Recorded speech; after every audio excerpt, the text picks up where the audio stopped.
তুই তুই গয়নাগাটি কিনিস নাই? আর গয়নাগাটি না হলে আমার মায়ের বিয়ে হইব না। আম্মা, আপনি না কইলেন এগুলো উপহার হিসেবে দিতেছেন। উপহার হিসেবে আমরা যা পারছি দিছি। এখন গয়নাগাটি না দিলে বিয়ে হইব না কেন? এই তুমি কথা কইতেছো কেন? তুই চুপ করে থাকো। আমি জানি না, আমি কিচ্ছু বুঝি না। আমার মাইয়ার বিয়া আজকে গয়নাগাটি দিয়েই হইব। তুই যেখান থেকে পারস গয়নাগাটি জোগাড় করে আনবি। মা, আমি তো জোগাড় করতে পারি নাই, কি করবো? ওখানে যদি আমি গয়নাগাটি না দিতে পারি তাহলে কতগুলো মাস হিসেবে মান সম্মান থাকবো? আমার মাইয়ার বিয়াতে এক্ষুনি তোর গয়নাগাটি জোগাড় করতে হইব। মা, আমি তো চেষ্টা করছি গয়না কেনার টাকা জোগাড় করতে, কিন্তু পারি নাই। তুমি একটা কাজ করো, ওনাদের কাছ থেকে 15-20 দিনের সময় নাও। 15-20 দিন পরে আমি টাকা জোগাড় করে যতটুকু পারি গয়নাগাটি কিনে দেবো। না না, আমি 15-20 দিনের সময় নিতে পারবো না। তুই গয়নাগাটি জন্য টাকা জোগাড় করতে পারস নাই, তখন তোর বউর গায়ের গয়না খুলে দিতে কো। আম্মা, আপনি এগুলো কি কইতেছেন? আমার গয়না আমি খুলে দিব কেন? এগুলো তো আপনার পোলা আমারে কিনা দেয় নাই। আমার বাপের বাড়ির থেকে বিয়ার সময় দিছে। আমার গয়না আমি দিতে পারব না। এইসব কথা কইেন না। দেখো বৌমা, এখন গয়নাগাটি দিতে না পারলে আমার মাইয়াটার বিয়া হইব না। আর শাহিন তো কইল 15-20 দিন পরে টাকা জোগাড় করে তোমার গয়নাগাটি কিনে দিব। আপাতত গয়নাগাটি দাও, আমার মায়ের বিয়েটা হয়ে যাক। এরপরে যখন শাহিন গয়নাগাটি কিনে দিব, তখন ওই দিয়ে আমার মায়ের দিয়া তোমার টাইমে ফেরত এনে দিব। না না আম্মা, আমি এটা দিতে পারব না। এই গয়নাগাটি আমার শখের, আমি একদিনের লেগেও দিতে পারব না। তাছাড়া ওই বাড়িতে যাওয়ার পর যদি আমার গয়নাগাটির ক্ষতি হয়ে যায়, আমি পারব না দিতে। ঠিক হইলা? তুমি গয়নাগাটি দিতে পারবা না? তাহলে একটা কথা শুনে রাখো, আজকে যদি গয়নার কারণে আমার মাইয়ার বিয়া ভাঙ্গিয়া যায়, তাহলে আমরা মা মাইয়া দুজনে গলায় ফাঁসি দিব। তখন থাকো থাকো তোমার গয়না নিয়া।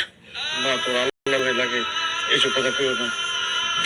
বকুল, আমার কাছে হাত জোর করে কইতেছি, তুমি গয়না খুলে দিয়ে দাও। দেখো, এতগুলো মানুষের সামনে আমাদের অসম্মান করো না। এই বিয়েটা ভাঙ্গা যাক, আমি চাই না। দরকার হইলে আমি আমার শরীরে রক্ত বেচে হলে তোমার গয়না কিনে দেবো। তুমি গয়নাটা দিয়ে দাও।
কাজী সাহেব, তাহলে আর দেরি কেন, এবার বিয়ার কার্যক্রম শুরু করেন। দাঁড়ান কাজী সাহেব। মা, বিয়া শুরু করার আগে কাবিনের ব্যাপারটা ভাঙ্গে নিলে ভালো হতো না? বাবাজি, এটা তুমি কি কইলা? এই কাবিনের ব্যাপারে তো আগেই কথা হয়েছে 1 লক্ষ টাকা। কি বলেন তাও সাহেব? আজকালকার দিনে কি 1 লাখ টাকা কাবিনে বিয়া হয়? আমার বোনের বিয়ার কাবিন হইব 5 লাখ টাকা। 5 লাখ টাকা? অসম্ভব।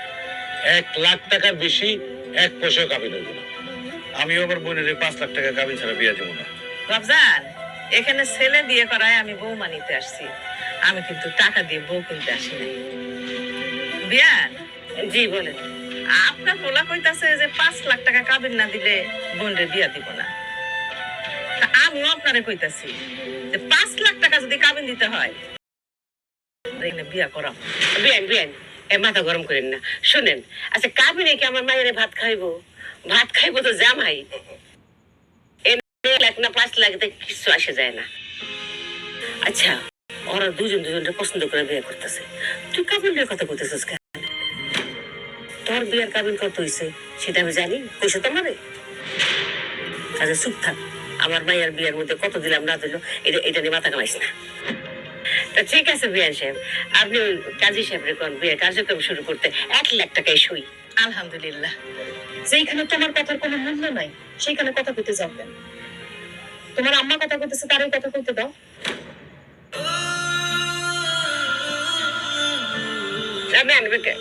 কাজী সাহেব, আপনি বিয়ের ইয়া শুরু করেন।